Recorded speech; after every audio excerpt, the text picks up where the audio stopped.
Greetings, cyberspace cadets. It's Irate Prostate here, defeating the hatriarchy one asshat at a time. And got a special show today. I'm going to be covering a fascinating subject with my bud Skep Tock here. Say hey, Skep. Hey, everybody. Glad to be here. All right. You want to tell everybody what you're up to and what you're about? I am an anti-SJW shitlord who tweets way too often.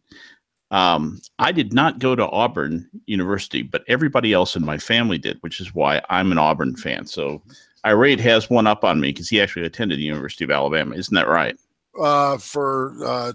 Yeah, really 1 year. Yeah. Right. But you got a better stake in the ground than I do. I got yanked, and yeah, my dad went a couple of years too. So it's like, it's kind of a family tradition to not finish out at Bama, because that is a party school. No, it definitely is. So Auburn can be too. But oh yeah, oh God. My father was band played there a couple of times. So my dad was a dean and a professor at Auburn. Both my sisters went there. Both my brothers-in-law who met them there and married them, and they all went there. So, and practically the rest of my family went to Auburn. So we're deeply steeped in the Auburn tradition. I've lived in Auburn, Alabama. In fact, the street that I lived on was Auburn Drive, as a matter of fact. And so you can't get any more blue and orange than I am without actually having attended Auburn. So this Northwestern University graduate is happy to be here with Irate Prostate today. We're going to talk about the Iron Bowl. We're going to discuss a little bit about the tradition of the Iron Bowl, some of the more interesting games that have occurred in the past, and some of the currents behind it, in addition to getting down to the nitty-gritty about who's going to win the game. I hear you. Well, cool. And you know, like he had, Skep Tock mentioned, you know, I grew up as, actually, to be honest with you, I knew who Bear Bryant was before I knew Santa Claus was. I swear to God, that's the truth. That's the kind of household I grew up in. As a matter of fact, you know, my parents I grew up in Nashville, being an Alabama fan. So, and then moved back here to Alabama when I was in my late teens. So, I've been hardcore Bama, just like you've been hardcore steeped in the Auburn tradition. So, yeah, we're both coming in from diverging perspectives, and you know, we're going to talk about the significance. You know, in the promo that I have, that's up on Twitter, as a matter of fact, I'm going to retweet this. You know, with the hashtag Roll Tide and War Eagle. You know, I say that this is the greatest rivalry in the history, in my opinion, in the history of NCAA football. You know, there's the NCAA football in college ball is one thing, but when you get down to the SEC, in my opinion, it's a league all on its own. And you know, history kind of backs that up, especially the past 15 years. And you know, I'll probably, you know, irk a lot of people, especially you Big Ten folks and your ACC folks, and you know, and I'm not deliberately throwing shade at anybody, because, you know, great football is what I love about this country. Is one of the things, you know, it's one of the things near and dear to my heart. So, you know, I'm not deliberately throwing shade, but I am, you know, I'm just merely stating a fact here. You know, no, great is great. Your point's well taken. I think the best football that's being played in the country right now is in the SEC, as far as college football. And the biggest, most amazing, bitterest rivalry is between Auburn and Alabama. I'll put that up against any other rivalry you care to name in the SEC. This is the game that matters. This is the game that is called the Iron Bowl. Right. and one of the reasons, you know, has to do with the steel business. You know, Birmingham, Alabama was a steel town for years and years. Right. Since like the 70s, I want to say. So the Iron Bowl used to be played at Legion Field in Birmingham, and that was kind of a thing that you know, resulted from Bear Bryant's kind of domination of the SEC for a while. He did kind of you know, kind of act as if he were a tyrant at times. you know, and I'm not gonna, you know, sugarcoat. You know, he was a tough cookie, and so was Coach Jordan, Suge Jordan.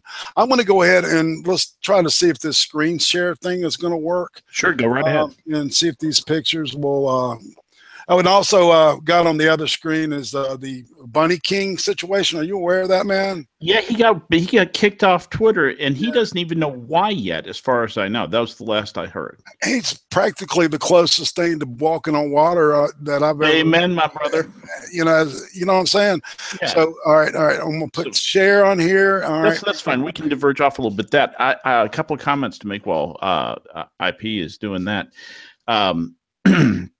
The Iron Bowl was the name Iron Bowl was actually coined by Suge Jordan, and I love to hear the New York sportscaster say Sug or Shug Jordan. Suge Jordan is how you say it in Auburn, and he coined the term Iron Bowl, and it certainly does reference the steel industry in Birmingham, but really what it was about, as far as Suge Jordan was concerned, was who was made of iron, who was going to win the bragging rights. And Bryant called it the bragging bowl or something like that, the brag bowl, I think. And who was going to win the bragging rights for a year. And that's what this really boils down to, is a bunch of kids going out and having a fight to see who's the toughest. And that I think that's what it's going to be this year. I think it might be more even than it's been in prior years. All right, cool. And I'm checking out the screen, and it's actually doing what I want it to. So I'm showing up some. Love it when a plan comes together. Yeah, well, to be honest with you, this is an experiment. I've never used this thing before, the present part of the Hangout. So this is a new experience for me, and it's changing like I want it to. This is awesome, man. So we'll see if we can do that. Oops. And we'll get back in like that. Okay. And it should shrink. Are you able to see the screen? I certainly am. I'm checking out some great looking t-shirts. All right, cool. Yeah. I kind of, it should shrink and then come back, and then I'm switching. I'm trying to switch on intervals. I had it on a timer, but it's the way that I did it. It shrunk. So we're not going to shrink it. Yeah. So I wanted to talk about significant Iron Bowls. And I'm going to start in the 60s, because that's kind of, where I came into the situation, being a child. Are you going to start in 1964? Yeah, exactly. The first televised Iron Bowl, which featured quarterback Joe Namath, the future Joe Willie, Broadway Joe of the New York Jets. Noted for wearing a fur coat on the sidelines and wearing pantyhose in an ad. But on top of all that, he was one of the greatest quarterbacks of his time. In my opinion, he had the fastest release in the history of quarterbacks up to his time. He probably had the fastest release ever to be seen. He was like lightning. He was amazing. Yeah, and the game. All right, so the game was just it was a typical hard-nosed Alabama Auburn game. It ended in a 21-14 win over Auburn. But this is trust, and anybody knows the rivalry. They also know that the Alabama and Auburn. There's no. It's right now the record is right around 50-50. Which is what's so awesome about it, because this thing is literally like year to year. You don't know what's going to happen. There's the game starts and anything can happen. I'm going to talk about the kick six from a couple of years ago. I've got that in there. The classic Auburn. Alabama didn't win them all, No, that's what I was saying. It was 50-50 as to Auburn winning versus Alabama winning. In a classic, let's see, the Run in the Mud, 1967 was the first nighttime Iron Bowl. Stabler ran 47 yards for a TD late in the game, in the rain, 7-3 or something. What that was like the only touchdown. Yeah, exactly. And the final was 7-3. And then and that era was, strongly was run by Coach Bryant. I'm throwing up some pictures now of Coach Bryant, and they should pop up in a second. I'm looking at a delay here, so prostate. It looks like Yen Wolf is in the chat. Greetings, and hope you hang around and learn a little bit about the greatest rivalry in college football. Coach Bryant and Coach Shug Jordan, Ralph Shug Jordan. His name was spelled SHUGJORDAN, but it was pronounced Shug Jordan. So many people, like you were saying, have mispronounced his name, and now the name of the stadium is Jordan Hare Stadium, and they always say Jordan. And it seems like the announcers now. I'm going to rag on the announcers for a little bit, because they dish out some flat out hate. There is transparent as the mainstream media on their bias, No doubt about that. When it's an Auburn game, they always call it Auburn, and throwing shade, all that, real passive aggressive kind of way, and when Alabama, you can tell that they cheer when the other team intercepts a pass or something. They get so excited about it.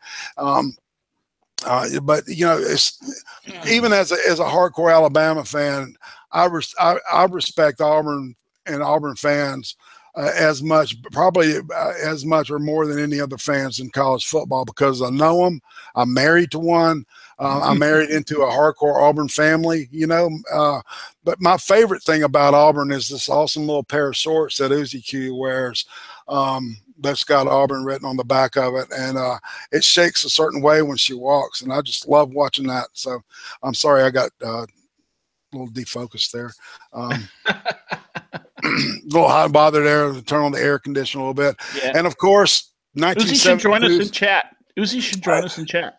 Uzi is at her day job. So, okay. I'm sorry to hear. Okay. Yeah, she works Fridays, Saturdays, and Sundays, and that's why I do most of my live stuff then, because she gets uncomfortable around it for some reason.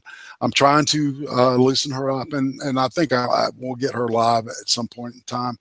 But we're looking now at a picture of the famous 1972 Auburn win over Alabama, where they blocked it was two major punts, and ended in a 17-16 win for Auburn in the famous punt, Bama punt. And those two block punts. Uzi Q's father had a 7-inch record of this, and she can verbatim, word by word, go over and do the whole thing. It's hilarious. Yeah, it's funny. She's one of the few people I know that can remember like football stats and actually know what's going on in a play. She knows more about it than I do, actually. Sometimes, she knows what this type of offense is when I've never heard of it. So, but I taught her what a veer was. So. That's funny. I guess you were talking about the 1972 game, the two block punch and what. I was at Northwestern, and I watched that game at Northwestern, and those guys couldn't believe that I just about lost my mind at the end of the game. Why do you care so much? And see, and if you're not really tied into it, you really don't understand it. I think SEC fans get it. And maybe some like, Penn State and Ohio State fans, going outside of maybe old school Notre Dame fans. I don't think Notre Dame's really had a great football team since the last time Alabama beat them for the national championship. That's kind of sad. Remember those days, man, with the great schools? Oh yeah, because Northwestern was Notre Dame's warm-up game. They would see if they could get over 70 points. That was their goal, was to win by more than 70 points, and they did several years over Northwestern. They tuned up on us. Right. with Parsegian was the coach there. Right. At that point, yeah. Era Parsegian. After he had coached at Northwestern, by the way. That's right. That is right. He coached there first. Bet. Yeah, Yen Wolf says, sure, tell us more about American rugby. Gotcha, bud. Yeah. Yeah, I'm throwing more pictures. I've got some more pictures of Coach Jordan. The way that Americans are smart enough to play their rugby with pads on. And there's a great picture of Snake Stabler back in the day. I remember, being I was a fan of the, Raiders when he was the quarterback for the Oakland Raiders, man, and they were awesome. Oh yeah, and I lived in Oakland at the time, actually. Oh, dude, man, did you see any of the games live? Oh yeah, I went to a couple of games. I saw Kenny Stabler play. He walked right past me one day. I mean, he was on the field. I was just, I was exiting the stadium. It was the end of the game. And I realized, hey, that's John Madden and Ken Stabler. Whoa. I know, man. John Madden too. It's like, yeah, he's still got that game named after him. That's and that's something. He's no longer with us, is he? It's neither Snake. Both Stabler and Madden are no longer with us. Both left the party. That's right. They're going to the after party, right? Yeah. And here's another pic of this is the Iron Bowl with Snake. One of the Iron Bowls. It was I think his junior year. It was not the Mud Bowl. I was going to say that doesn't look like the Mud Bowl right there. Right now, one thing he's dropping back to pass. They hardly passed in the Mud Bowl, did they? No, not at all. It was he ran. That was when Bear started, getting the idea about running the ball. Time of possession. And then that he said to himself that Woody Hayes fella has something, that 4 yards in a cloud of dust that'll work for me too. Right, and then that developed into what was known as the broken back eye, and of course, and then the famous name was the wishbone offense, right? Which a lot of people they don't even know. Yeah, I guess they're probably using that in Pop Warner football now. They're probably weaning kids with that stuff. It's interesting to see the trends in the way that, because the spread idea was one of the earliest ideas in football. The spread went, the spread out offense was, that was back in the early 1900s, through the 40s. They would spread the offense out.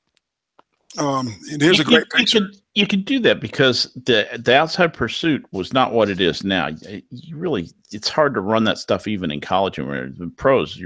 It's out of the question. Those guys just move too fast to the outside of the field. If you made the field about 10 yards wider, you might still be able to do it. But that's the CFL. That's Canadian. Yeah. Well, and you'll see a lot of the modern. As a matter of fact, the modern pro set offense, they like to push those edges and run sweeps, very, very true. Interesting. You say pro offense. That's a very interesting thing. I watched, and I guess we get into this. I don't mean to jump ahead here, but it's fine. It's fine. I watched the Tigers, Auburn against University of Louisiana at Monroe. You got to know how to say that one too, by the way. Of course. And they were doing delayed handoffs, and it was working pretty good against University of Louisiana Monroe. I don't think that it's going to fool anybody at Auburn, but I was kind of entertained to see that pro style delay handoff. They ran it for a touchdown toward the end of the game. Yeah, cool. Then we'll see. Yeah, we're going to see, a couple of tricks that haven't been exposed yet on the field. They both coaches love to do that. Have those couple of 2 or 3, special plays, for just for the Iron Bowl. I promise you, Auburn will unveil a trick play. Oh, you know it, man. There's a lot of buzz on. I watched a thing on the Auburn Walk that there's like a Auburn Walk, or they call it the Aubie Walk or the Tiger Walk or whatever. Yeah, the Tiger Walk. Yeah, Yeah, that's what Crazy calls it.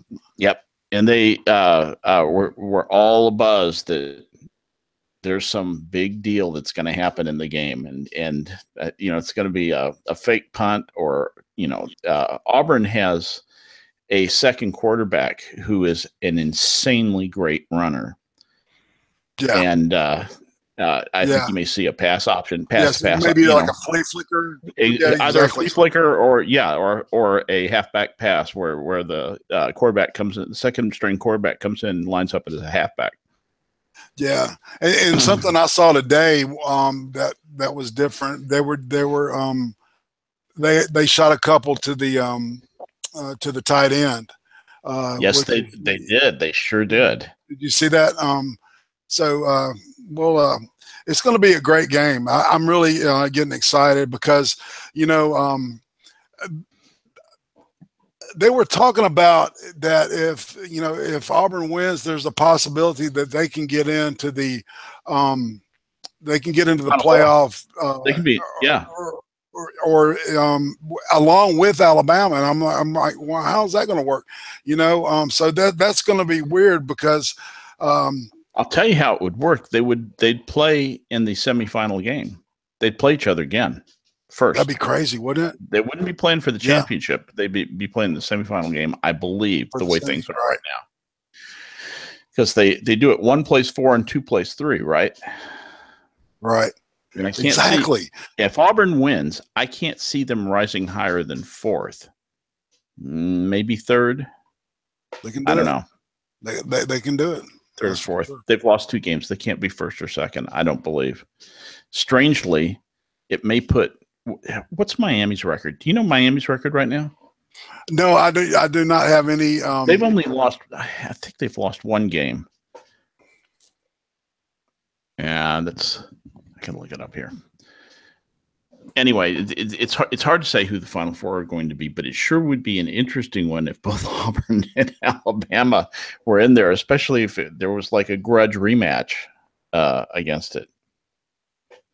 Yeah, it would be like a repeat of the LSU deal. Yes, exactly. That's just what I was thinking of. What was insane, man. Yeah. That was so. There was a lot of hate on that field. Oh God, you know it, man. And what's really weird, and it really bothers me that that Saban did this when he when he came to Bama, and it still kind of gets in my craw that he calls LSU our greatest out-of-state rivalry, which in my opinion it's always been and always will be Tennessee because right. The cigar, the whole deal with the cigar, right. But no, because of that whole deal that he coached there and stuff, he really wanted it. And the deal is, I think one of the main reasons was for recruiting, because he's got a strong pipeline there now. Nick learned from his daddy, and his daddy was the great Lou Saban, coach of Maryland for many years, and some pretty good Terrapin teams. And and that's the way he set things up for his team. Pardon me? Right. And he worked under Belichick. He worked for Joe Belichick, very definitely. And he definitely picked up a lot of that guy's motivation. You can definitely tell that exactly the whole emphasis on defense and stuff. And then, all right. So now we get in the 80s and 90s, there's the famous 1981. 1981, Bryant's 315th victory. That game ended at 28-17 in Bama's favor. The 82 bow over the top classic, which at the last minute Auburn beat Bama 23-22. That was I think that was Coach Dye's first major win against Bama. That kind of set his dynasty in place, I think. Yeah. you know, and then after that, you know, Bama was like, you know, just trying to find the right coach for 10 years, and Auburn dominated the 80s. Well, yeah, but Alabama had dominated, you know. Yeah, of course, exactly. Like That's the what previous 10 or 12 years or something, you know, they won like every game. Yeah, it was like a 12-year thing, and so it was you know, and like I said, it's like a big pendulum thing, you know. So it's in 80, and then 84, the weird Bama victory with the bow running the wrong way. That was I don't Uzi put that down. I can't believe it. Bo Jackson. Yeah, that was Bo Jackson. Yeah, you know, you got to give the dude, you know, he was a hell of a he was an amazing athlete. He may have been one of the best athletes of all time. No fooling. I mean, the dude had legs bigger than bigger than my body. You know, it's humongous guy. He could deadlift almost 600 pounds. It's amazing. And then 1989 was the first Iron Bowl ever played at Jordan-Hare. And Auburn. Oh, but you skipped over one of your greatest victories there. Yeah, well, like I said, she put this thing together. So the spine-tingling victory in 1985 with on the 52-yard, 0 seconds to go field goal by Van Tiffen. Van Tiffen, yes, that still pisses off fans off. Well, you know, man, Bama hadn't been able to get a good kicker. I mean, a really good, solid kicker. We just now have gotten one, I think. Yeah. I would rate the kicking game even, actually. Both teams have very fine kickers. But the special teams is the Achilles heel with this current. It always has been with Saban for some reason. My dad swears it's the coach that, you know, he's got a guy that's been with him since Michigan State as the special teams coach, and he just won't let him go. You know, yeah, that's a little bit odd for somebody who worked for Belichick, given that Belichick is a big special teams guy. I mean, you know, it's the first thing he nails down. I don't know. It's inexplicable. Indeed. And what? So 1989 was the first Iron Bowl play at Jordan-Hare, and I don't think Auburn lost at Jordan-Hare until like 2000. Yeah, that's what she's got written here. It's 1999, so it's exactly 10 years. Yeah, that was the. I'm looking at this. Yeah, Crimson Tide first victory at Jordan-Hare Stadium was 1999. You're right, 28-17. Yeah, that's what I had that one. Yeah, that she's a stickler for that. So she went to all this information's available on Wikipedia, guys. So and that's one of her main sources. And then then she's got next is listed as the let's see. Now we're in the Dye Stallings era firmly, and now we're in the 2000s, which is you know, Stallings that was coached from I think 1990 to 1997. And then you know, we were kind of wandering in the fields in the wilderness for a while. That Alabama couldn't find a solid coach, and we had all the problems with the NCAA and stuff, and so you know, we ended up those were the days that Auburn just had an amazing defense year after year. Yeah. Oh man, and I mean, you know, and I mean, Bama was just the whipping boy. You know, I remember that there was you ever listen to a guy named Feinbaum? No, name sounds familiar though. Yeah, you're the radio guy, and he's focusing on you know, SEC stuff, but he was basically a local. And now he's working for ESPN, but he does the SEC channel stuff. And you know, he was interviewing Pat Dye one day, and you know, Dye wasn't the coach at one point, and he said this pissed off Alabama fans. I mean, for years, he said that you know, Auburn took Bama out behind the woodshed and took their manhood from them.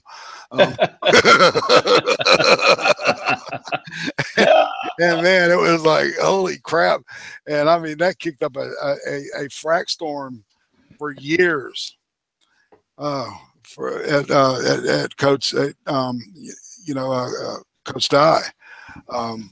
So, all right, and we're looking at 2005. She put in the game where Brody Coyle was sacked 11 times. Oh, I remember that. Yes, the Sack Fest. Oh, yeah, my goodness. Yeah, there were bumper stickers that said "honk" if you didn't sack Brody Croyle. Right, exactly. It was hilarious, man. It was a shameful thing, man. So yeah, Auburn wins 28-18. Was Shula the coach then? Oh, was Mike Shula the coach at that point? Yes, man. And Shula as a guy was a pretty great person. He's a great person, but he was a terrible coach. At least that's the way I remember in Alabama. You know why? Because he never played to win. He played not to lose. Mm. You know what I'm saying? Yeah. You know, and he would always, I swear, and if I heard it, I almost threw a brick through the TV one night because he would say every week on his weekly show, well, we just came up short, and I mean, these were games that we were winning, and then all of a sudden at the end of the fourth quarter, we got beat.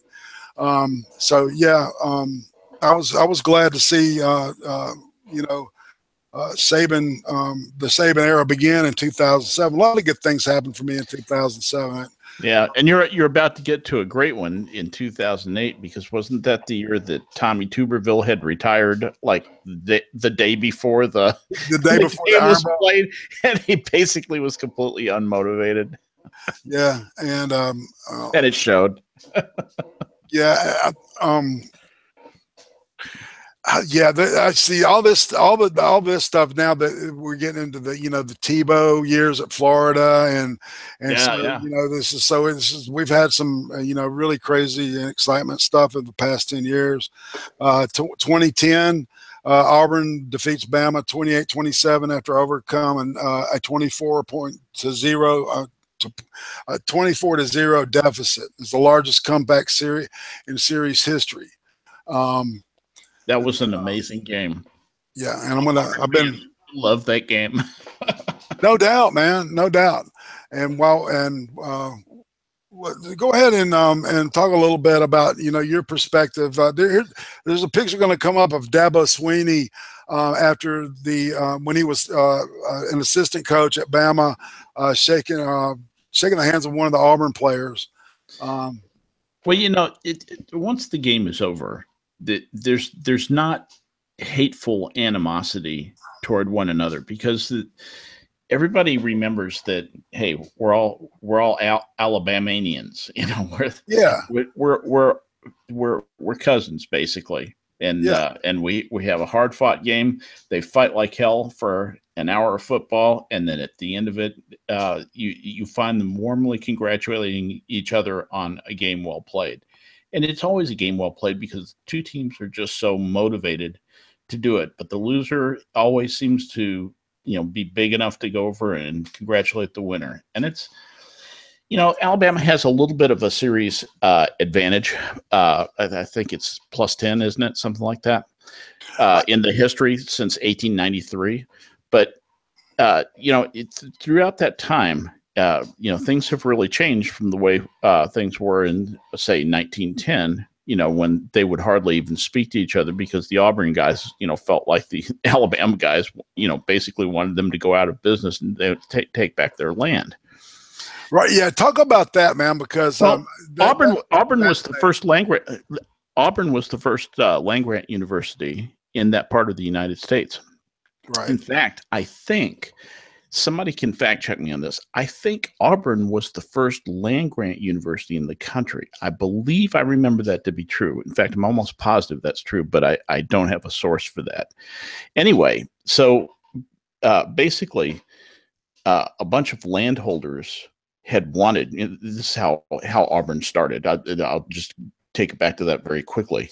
There were a bunch of landholders around Birmingham who wanted the Alabama, what was going to become the Alabama Agriculture and Mining Institute, to be up there. It was going to be called Alabama A&M.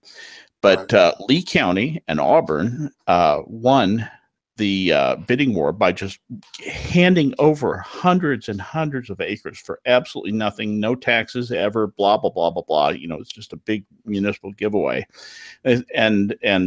So state said, okay, that's where the university is going to be. And the people from Alabama said it was scalawag Republicans and all this kind of stuff that made it come about. But that's how Auburn came into being. And Auburn had some pretty lean times. They mismanaged their endowment. They almost went out of business. You know, the guys up in Birmingham were licking their lips to get their hands on that land, to repossess that land. But they made it through. And eventually the two schools developed into this amazing rivalry that we're going to experience next week. Yeah, and what's on the screen right now is the famous the end of the 2013 game where Coach Saban raised hell because with the referees, because there was 1 second on the clock when we made a play, and Alabama was winning the game, right? Or it was a tie, was going to go into overtime. That's what it was. Right. It was 28-28. Right. And so he raised hell with them and got a second back on the clock. And so they tried to kick a field goal, and Auburn was smart enough to stick somebody in the end zone, and he caught it and ran the ball all the way back for a touchdown. It was one of the most exciting, most maddening, but most incredible events in the the rivalry's history, in my opinion. Because I mean, I was like, oh my God, dude, I cursed so much. I was livid, throwing stuff. It was pandemonium at my house. It was, man. She was jumping up and down. Uzi was like, yeah. Oh my God, shut up, God damn it. I was mad, dude. Mad or not. I was actually jumping up and down on my couch. My wife just basically talked me down. Come on, stop that. You're not that age anymore.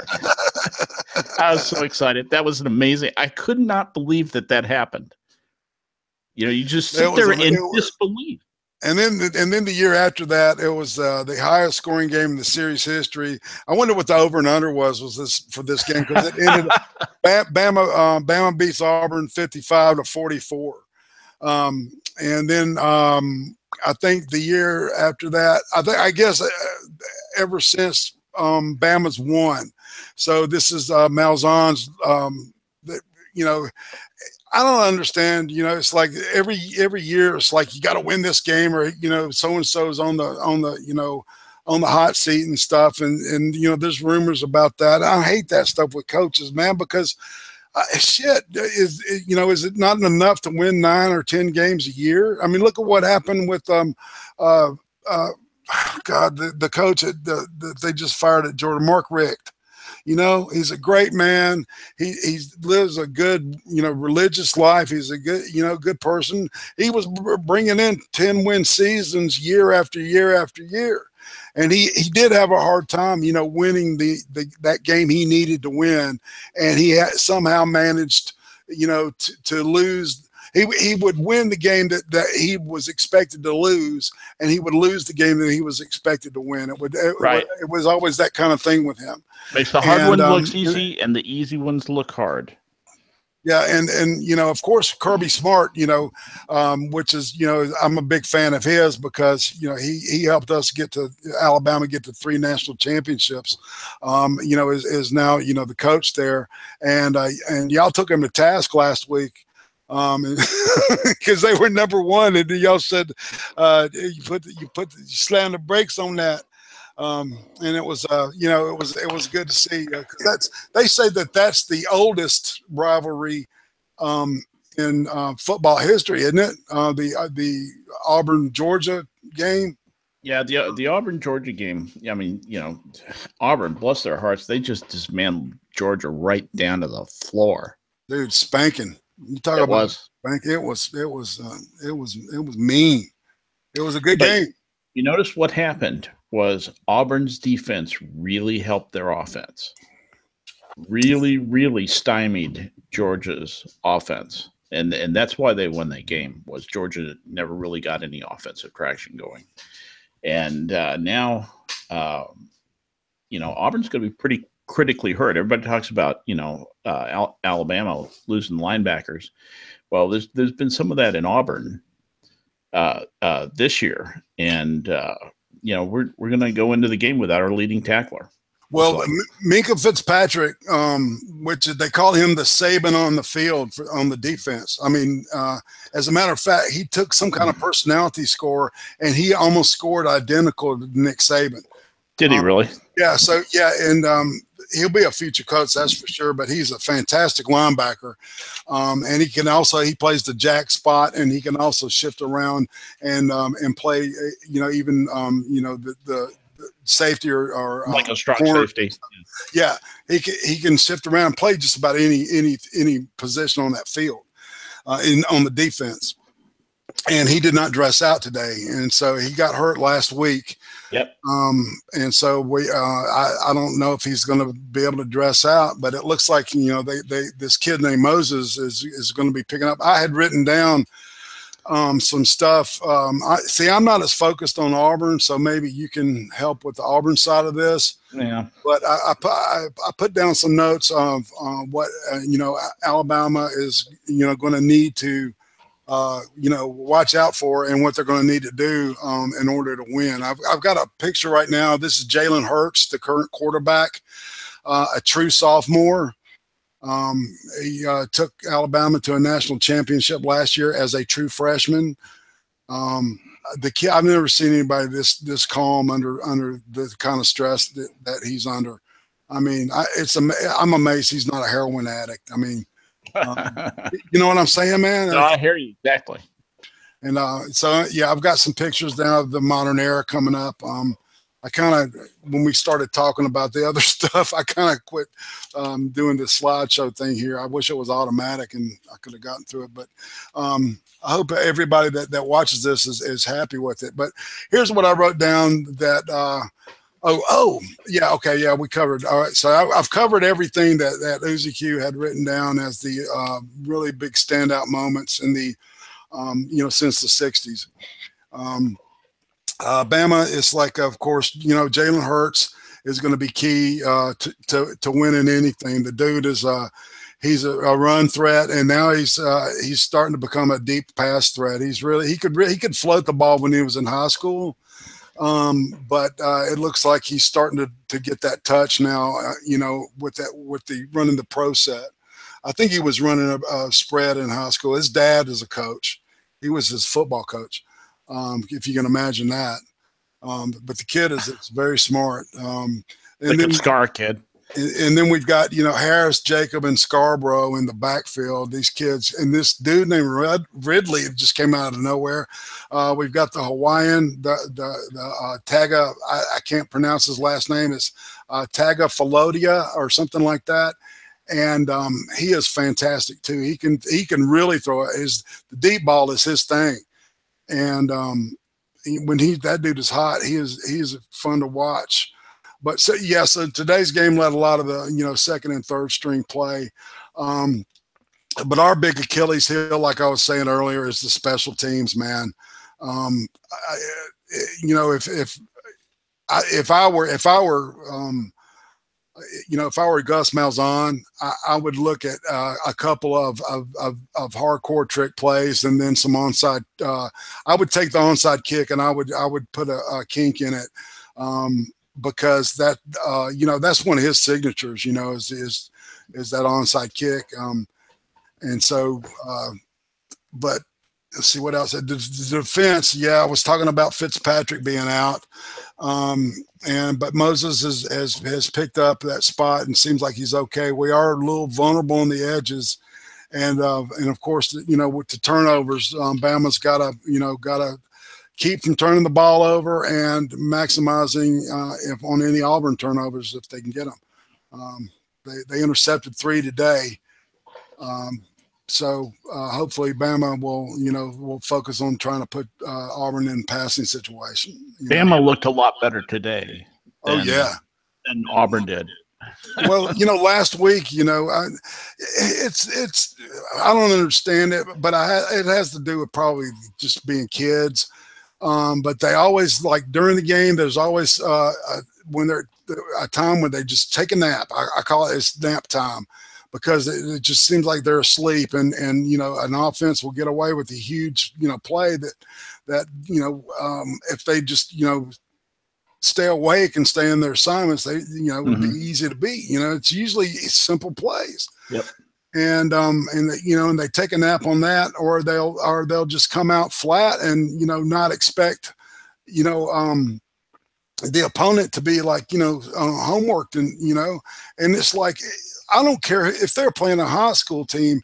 That high school team is like, and I'm not being a jerk or anything.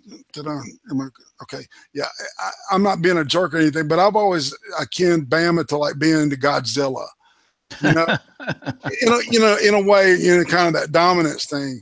And everybody that plays Bama, I mean, they practice all summer to beat them, right? No matter where they are in their the Alabama game is the biggest game of the year for Team X, whoever plays Bama. Right. That's I don't care true. if it's a Pop Warner team. Everybody wants to kill Godzilla, and and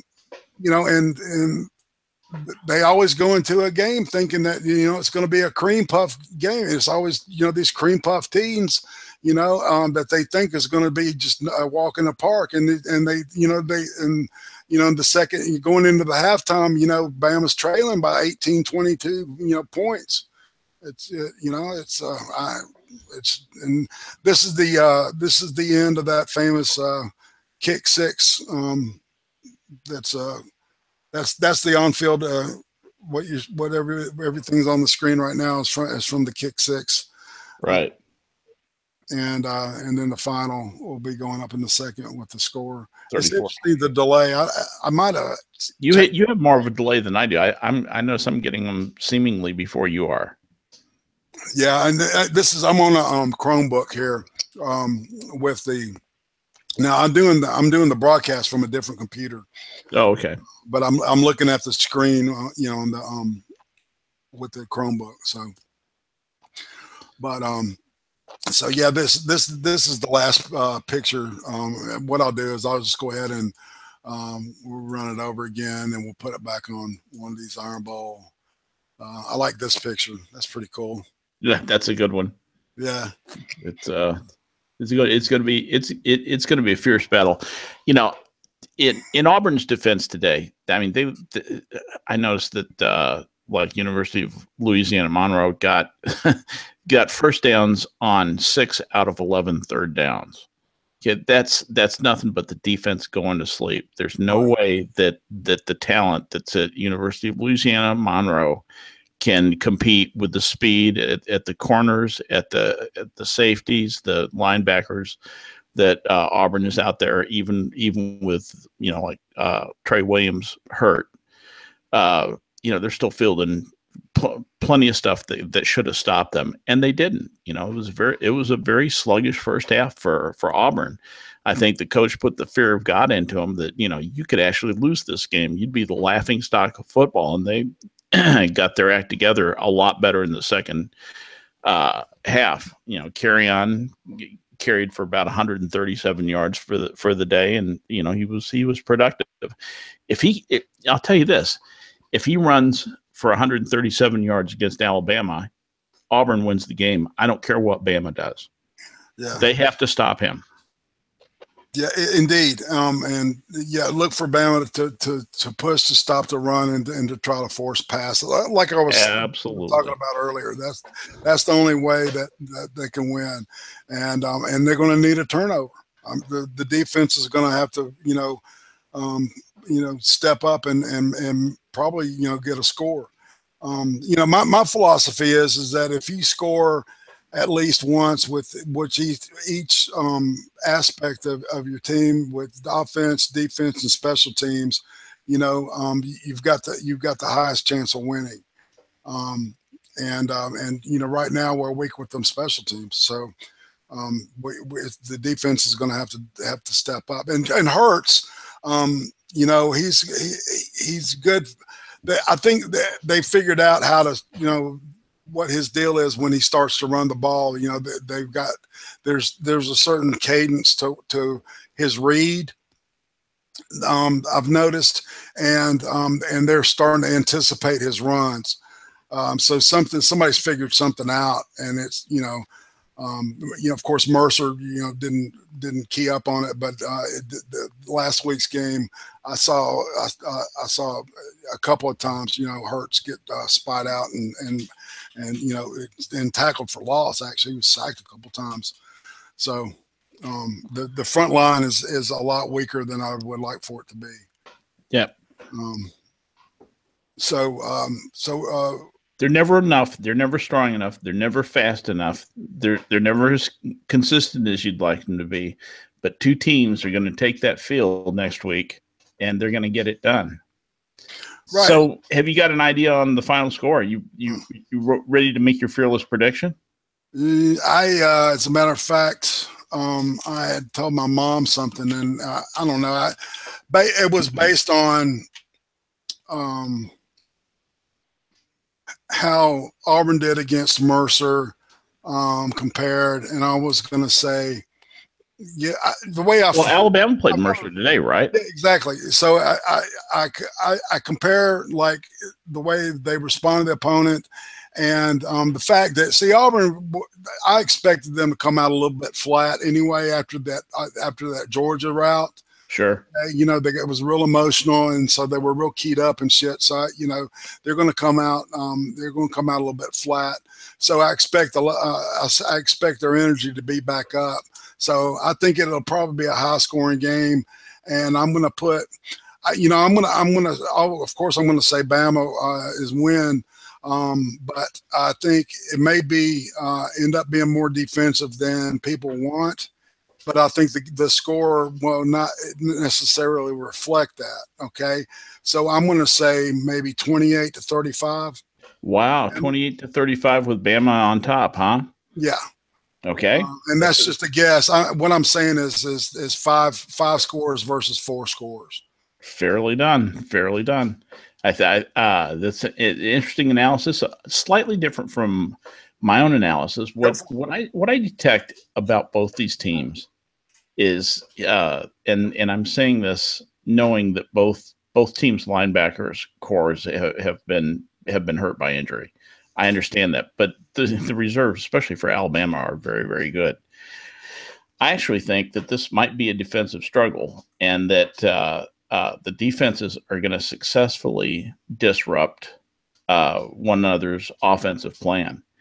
That said, you know, I think each team is going to score about 1 or 2 touchdowns, and I'm looking for a 17-14 kind of score at the end, but I honestly can't tell you who's going to win. I mean, of course, I'll say Auburn, you know, for form, but in point of fact, I think this could be a very, very close and low-scoring game. So both of us are. Well, see, in my opinion, that's kind of a low score to, you know, compared on what they've been doing all season. But they haven't played teams with motivation and skill like each other. I mean, Georgia was flat-footed with Auburn. Yeah, they said we can take these guys. No, you can't. Well, Bama had the Florida State thing, and everybody, you know, is like blowing it off, but because of what Florida State's doing now. But you know, we had them at the top of their game with their, you know, their whole team intact, their quarterback, you know, just before they got killed by injuries. Yeah, exactly. So I don't know, but I think what both of us are sensing is that there's going to be a 1-score difference. Yes, it's going to be a close game, whether or not the offenses roll or not. Yeah, don't see it being one-sided either way. Truly, I don't. Oh God, no, not this year. No, it's going to be a duke 'em out, and it's going to be real ping pongy. I expect I'll have to double up on my GERD medicine. You know, I don't. I take the generic. It's pen something. I don't know. It works a lot better than the purple pill. So Mm-hmm. But yeah, I've got a severe version of that. So we got a couple minutes left. Is there anything we haven't covered that you want to? Well, you know, we've kind of gone through it just a little bit. You know, I didn't really say much about what I thought the keys for Auburn are going to be. Excellent, go. Yeah, and in terms of that, I think the people who are going to be replacing, you know, the leading tackler on the team, Trey Williams, I don't think he's going to play at all. I don't think he's going to play at all. He's the leading tackler for Auburn. So whoever comes in for him, and I'm sorry I can't remember the guy's name, has got to stand up and get it done. Mm-hmm. And he's got to come in and fill some very, very big shoes. And that could be a very critical weakness for Auburn that Alabama can exploit. And let me tell you, they've been following Trey Williams' shoulder injury very, very closely. They are very aware that has happened. Second key for Auburn is going to be the running game. They have to establish the running game first, you know, so they can do those screen passes and sideline passes that make them successful. And that boils down to Kerryon Martin having a really terrific day. He's got to go out and run for about 150 yards. If he does that, that means that Alabama's defense is going to spend a lot of time on the field, and there's going to be a lot of touchdowns for Auburn. I would happily be wrong, you know, and have Auburn, you know, score 7 or 8 touchdowns. But I just don't think they can do that against Alabama's defense. But if they can score 3, I think any team that scores 3 touchdowns will win this game. Mm-hmm. I truly do. I truly do. I'm in the same boat. I think the same. Yeah, especially with the Fitzpatrick. That if they can fill his shoes. Did I say Kerryon Williams? I'm sorry, I meant Kerryon Johnson. Trey Williams and Kerryon Johnson. I'm so sorry. I'm horrible about that too, man. It's you know, they're just you know, the kid. There's so many of them to remember, you know. Yeah. And well, Suzanne, God, I just doxed mom. Doxed your wife. Nice job. She's a Suzanne in the United States. I can edit that out actually, so I might do that. No worries. But Uzi Q, she calls him "Carry On, My Wayward Son." You know, she starts singing that song every time he scores. So he's awesome. He's shortlisted for the Doak Walker, and he could. I think he ought to be a Heisman candidate. Quite honestly. I know there's a lot of good running backs. You know, and I've got the same feelings about Hurts, man. I don't know why Hurts. Just got to say that. You know, the kid is just it's just incredible. He just has so much heart too. He's just a great, awesome human being. Yeah, man. He's like a Panzer commander. He's just, you know, get in the tank and go kill things. Take that hill. Yeah. Exactly. He's got a very military attitude, and that. So yeah, I'm excited about this game because, you know, we're especially talking to you about it because don't get to do a lot of that, especially on the you know, in the YouTube community. Not a lot of folks into football yet. I predict many of you will love football by the time you're old and decrepit like me. And well, I'm not going to speak for you, Skep Tock. I'll just speak for myself. Since I'm more old and decrepit than you are. But, you know, hey, here's an idea. What we could do is we could do a stream and do commentary for the whole game. You know, watch it on TV, turn down the sound, turn up IRATE and Skep Tock, and we'll do the cover, the color. We won't by playing color. I won't be able to do it on the screen on the it's broadcast. Just an idea. Well, yeah, I can't do it because of copyright stuff, man. They'd be all over my butt. They'd probably shut me down. But that's another thing I would love to do with you know, with this stuff is talk about music, man. I'm a big freak on music, and it's like one of the big things that I know a lot about I can't talk about here. You know, and I would love to run the game live, you know, like what we're doing, what I'm doing with this picture right now, But you know, it's like we could do it just like a radio broadcast. You know, that's sort of what I was thinking was, you know, we could run it like a radio broadcast, but I'm not sure that there's a lot of interest in that. It might be fun to do just for drill. So well, man, you know, keep it in the back of your mind. We could do it on some other game, some less meaningful game, and get a little bit of skill, learn some lessons instead of going right for the World Series from the you know. Yeah, maybe. All right, I got an idea. Let's. Yeah, okay. We could like look at maybe the bowls if that's the situation, or the playoffs, or you know, the semis. Whatever it is, you know, for each team, we could watch both games. You know, watch a Bama game and an Auburn game, because you know, one thing I can say, I pull for Auburn whenever they're playing anybody else.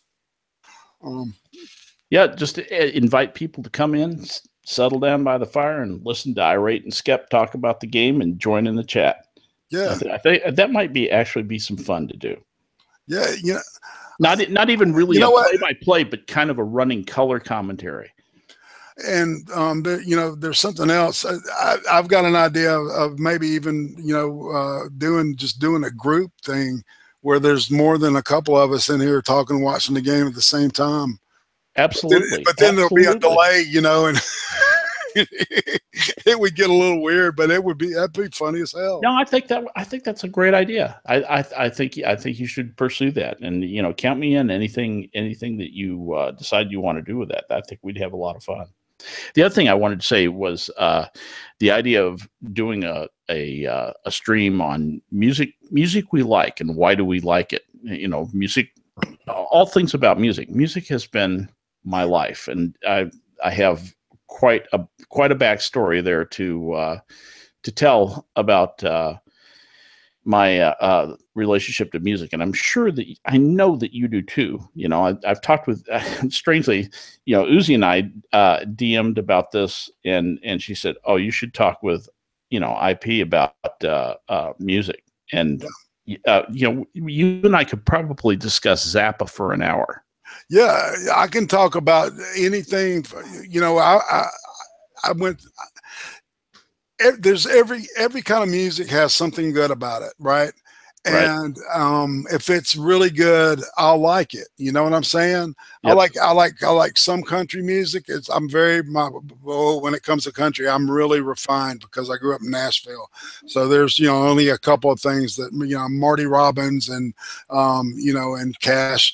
I was going to say Johnny Cash. Yeah, I'm not big on any of the female singers because they're just it's like nails on a chalkboard. But I'm into you know, I love I'm a big Emerson, Lake and Palmer fan. I'm a big Zappa fan. I just listened to Brain Salad Surgery in its entirety last night. Oh yes, dude, Tarkus. Tarkus trilogy. Wow, yeah. Sweet. I love that. I love Tarkus, man. That's such a good album. Tarkus is an amazing album. It's my second favorite album. As a matter of fact, there's actually a 5.1 mix of it somewhere out there, and I'm trying to find it because I've got an Alan Parsons. I got an Alan Parsons. If you find that, hook a brother up, okay? All right, I will. I've got the Alan Parsons original quadraphonic mix of Dark Side of the Moon. Oh yeah, actually, I just listened to a really great remix of that a couple 3 days ago. It's in 5.1, man, and I mean, Uzi and I listened to that one night, and we cried. It was really weird because it was late one night, and we listened to it until the sun started coming up, and it was just it was an emotional thing, man. I hear you completely. Those are the sounds of my youth. That takes me all the way back. Absolutely. What a long, strange trip it's been, eh? Indeed. What we're going to do right now is that we're not going to hang up, you and I from talking, but we are going to stop being public. Say goodbye to the fans out there. Everybody that's watching, I want to thank you for watching this, and Me hopefully, too. Thank you. any folks that are are listening to this as a recording, please hit the likes, subscribe, do all Tweet that stuff. to us. Yes, I got a Patreon, all that shit. If you're into it, check out my stuff. It's fun. This is fun to do. Love y'all. Absolutely.